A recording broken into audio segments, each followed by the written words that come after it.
అందరికీ నమస్కారం. నా పేరు డాక్టర్ లక్ష్మీ లాలిత్య మన్నవ. నేను అశ్విని హాస్పిటల్ ఎల్లారెడ్డిపేటలో పనిచేస్తున్నాను.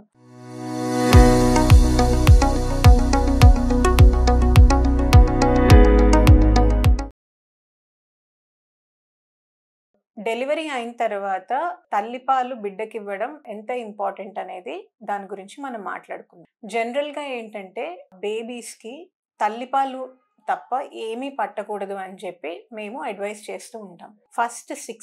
కనీసం ఫస్ట్ 6 మంత్స్ వరకైనా ఓన్లీ ఎక్స్‌క్లూజివ్ బ్రెస్ట్ ఫీడింగ్ అనేది చెప్తాం. అంటే తల్లిపాలు కనీసం బయట నీళ్లు గానీ, కాగబెట్టి పట్టే వాటర్ ఇలాంటివి కూడా పట్టకూడదనమాట. సో ఫస్ట్ 6 మంత్స్ ఓన్లీ తల్లిపాలే ఇవ్వాలి అనేది ఓవరాల్‌గా డాక్టర్స్ అందరూ చెప్పేది. కానీ 6 మంత్స్ చాలా మంది ఇవ్వలేకపోతారు కాబట్టి కనీసం 3-4 మంత్స్ అన్నా ఓన్లీ తల్లిపాలు ఇవ్వాలి అనేది మాత్రం మనం అడ్వైస్ చేస్తే మంచిది. ఎందుకు అంటే తల్లిపాలలో బేబీకి రోగనిరోధక శక్తికి అవసరపడే యాంటీబాడీస్ అనేవి ఉంటాయన్నమాట. సో దాంతో పాటు తల్లిపాలతో వచ్చే ఎనర్జీ సరిపోతుంది బేబీకి. బయట నుండి వేరే పాలు పట్టినా లేకపోతే వేరే ఫుడ్ ఏదైనా పెట్టినా కొంతమంది తేనె ఇలాంటివి ఇస్తూ ఉంటారు. సో అవన్నిటి వల్ల ఇన్ఫెక్షన్స్ వచ్చే అవకాశాలు చాలా ఎక్కువ. ఎందుకంటే అవి బయట ప్రోడక్ట్స్. ఇప్పటిదాకా బేబీకి తల్లిపాలు తల్లితోనే కలిసింది కాబట్టి అవి తప్ప మిగిలినవి బయటవి ఏవైనా ఇస్తే గట్ అంటాం. అంటే మన డైజెస్టివ్ సిస్టమ్ డిస్టర్బ్ అయ్యి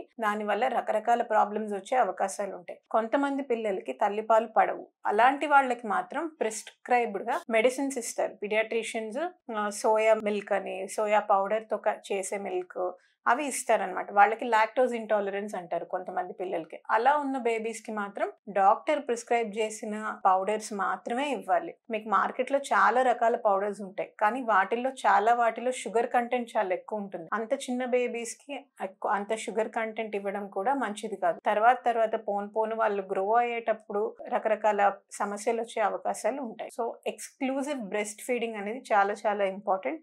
డెలివరీ అయిన నార్మల్ డెలివరీ అయితే within half an hour, delivery అయిన అరగంట లోపలే పాలు పట్టాలి. బేబీని తల్లి రొమ్ముకి పెట్టాలి, పాలు తాగినా తాగకపోయినా. అప్పుడు బేబీకి నెమ్మదిగా అలవాటు అవుతూ ఉంటుంది. అయితే సిజేరియన్ సెక్షన్ అయితే with in 4 hours we have to start breast feeding. So ఇప్పుడు జనరల్గా చాలా మంది చెప్పే కంప్లైంట్ ఏంటంటే, మేడం మాకు పాలు పడట్లేదు అందుకే డబ్బా పాలు ఇస్తున్నాం అంటారు. పాలు ఎంత పడుతున్నాయి అనే దానికన్నా బేబీ ఎంత ఫ్రీక్వెంట్ గా యూరిన్ పాస్ చేస్తుంది, మనకది సరిపోవట్లేదని అనిపిస్తుంది జనరల్ గా మనం ఇచ్చే పాలు. కానీ బేబీ స్టమక్ చాలా చిన్నది, వాళ్ళ రిక్వైర్మెంట్ కూడా చాలా తక్కువ. ఓకే, ఇనీషియల్ గా 10 to 20 ml మిల్క్ తాగినా కూడా బేబీకి సరిపోతుంది అనమాట. సో 10 నుండి 20 ml దాకా కూడా సరిపోతుంది ఒక ఫీడ్ లో. సో అలాంటప్పుడు బేబీని ఎక్కువ సార్లు రొమ్ముకి వేసుకున్నప్పుడు బేబీకి అలవాటు అవ్వాలి. ఫస్ట్ పాలు తాగడం ఎలా అనేది అలవాటు అవ్వాలి కాబట్టి it will take some time. So కంగారు పడిపోయి అసలు తాగట్లేదు అని చెప్పి బయట పాలు పట్టేస్తే ఇబ్బందిగా మారుతుంది. మళ్ళీ బాటిల్ ఫీడ్స్ ఇచ్చినా కూడా ఇబ్బంది అవుతుంది. సో రొమ్ము పాలు తల్లి పాలు మాత్రమే ఇస్తే బేబీ హెల్దీగా యాక్టివ్గా గ్రో అవుతుంది.